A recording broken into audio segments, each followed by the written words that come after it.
पूज्य बाबूजी के अनुसार यह सत्य है कि यदि हम वैराग्य न पैदा करें तो माया से कभी भी मुक्त नहीं हो सकते। परंतु इसका तात्पर्य यह नहीं कि हम अपने घर, परिवार और अन्य सांसारिक संबंधों से संबंध विच्छेद कर एक धार्मिक भिक्षुक का जीवन अपना लें।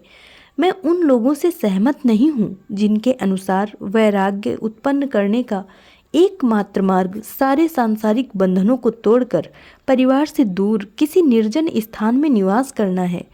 इस प्रकार का हठात त्याग शायद ही कभी सच्चा उतरता पाया जाता है, क्योंकि बहुत संभव है इस प्रकार के संसार से अलगाव विलगाव के बावजूद वे अंतर में उससे चिपके रहें। निसंदेह हमें एक गृहस्थ के रूप में बहुत सी बातों का ध्यान देना होता है। हमें अपने परिवार का पोषण करना होता है, हमें अपने बच्चों की शिक्षा का प्रबंध करना होता है, हमें उनकी आवश्यकताओं पर ध्यान देना होता है, हमें उन्हें शीत ताप से बचाना होता है इत्यादि। इन आवश्यकताओं के लिए हम कमाते और धन संपत्ति रखते हैं। वास्तविक बुराई तो अपने से संबंधित वस्तुओं से हमारा अनावश्यक राग ही है। यही हमारे दुख का मुख्य कारण है। परंतु यदि हम इस योग्य हो सकें कि हर कार्य अपना कर्तव्य समझकर बिना किसी आकर्षण विकर्षण के कर सकें, तो हम इस प्रकार से सांसारिक बंधनों से मुक्त हैं और संसार का हमने वास्तविक अर्थ में त्याग कर दिया है। हालांकि हम बहुत सी चीज़ें रखते हैं तथा उनका उपयोग करते हैं, तब हमारी हर वस्तु हमें सौंपे गए कर्तव्यों को करने के लिए ईश्वर की पवित्र धरोहर मालूम पड़ेगी। त्याग वास्तव में सांसारिक वस्तुओं के प्रति वैराग्य की भावना है, न कि उनका असंग्रह। इस प्रकार गृहस्थ जीवन, जिसमें सांसारिक संबंधों एवं वस्तुओं का रखना अनिवार्य है, त्याग तथा साक्षात्कार के मार्ग में कोई अवरोध नहीं है।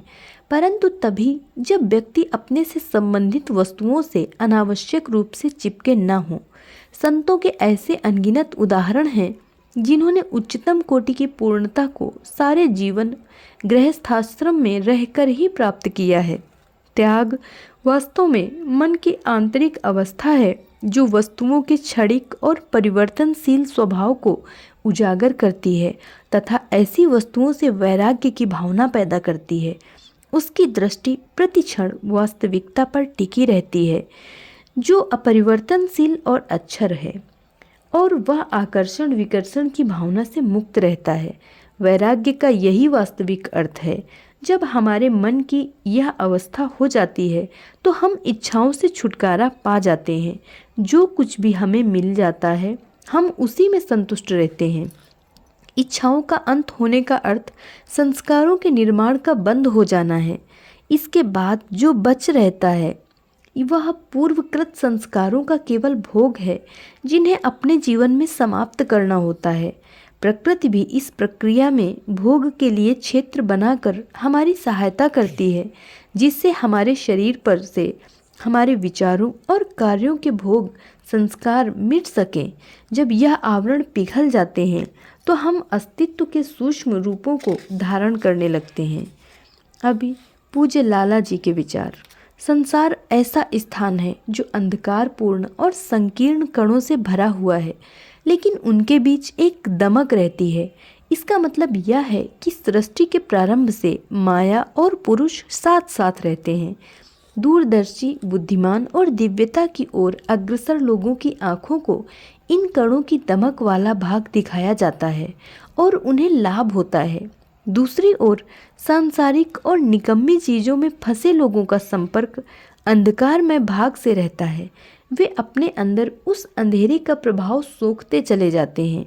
नतीजा यह होता है कि सिर से पैर तक वे अंधेरे में डूब जाते हैं। जो जो यह हालत पक्की होती है, जड़ता बढ़ती जाती है। अपने ख्यालों के मुताबिक आदमी प्रभावों को ग्रहण करता है और उसी हद तक उन्हें शक्ति प्रदान करता है। फलस्वरूप वे पूरी तरह डूब जाते हैं। धीरे धीरे मायाजन्य प्रभाव उनमें फैल जाते हैं। उनमें घुसे हुए ये कण अनुकूल वातावरण पाने पर बढ़ते जाते हैं। इस तत्व का प्रभाव शरीर के अणुओं पर आता है, जहाँ से इसके प्रतिबिंब दिमाग की महीन झिल्लियों पर केंद्रीभूत हो जाते हैं। जब झिल्ली प्रभावित होती है तब भेजे पर असर होता है, जिसमें वहाँ छापें बनती हैं। जब छापें गहरी हो जाती हैं तो वह व्यक्ति जो इनका आदी हो गया है बहुत जल्दी प्रभाव अपने अंदर लेने लगता है। इस अवस्था में वे संस्कार बन जाते हैं। जब यह अंदर लेना चालू रहता है और उसे कोई ऐसी सोहबत नहीं मिलती जिससे इस प्रभाव पर कोई रोक लग सके, तो उसकी हालत बद से बदतर होती जाती है। अगर सौभाग्यवश उसकी भेंट पूर्णता प्राप्त गुरु से हो जाती है, तो जिस घने अंधेरे को उसने अपने अंदर संचित कर रखा है, उसे गुरु प्राणाहुति द्वारा प्रकाशमान करने लगता है। अभ्यासी का चिंतन जो अंधेरे से घिरा हुआ था, आलोकित और रूपांतरित हो जाता है। सबसे पहला परिणाम यह होता है कि जो बल अंधकार को अंदर खींच रहा था, अब इस दशा में सहयोग करने लगता है। यह प्रकृति का रहस्य है। धन्यवाद।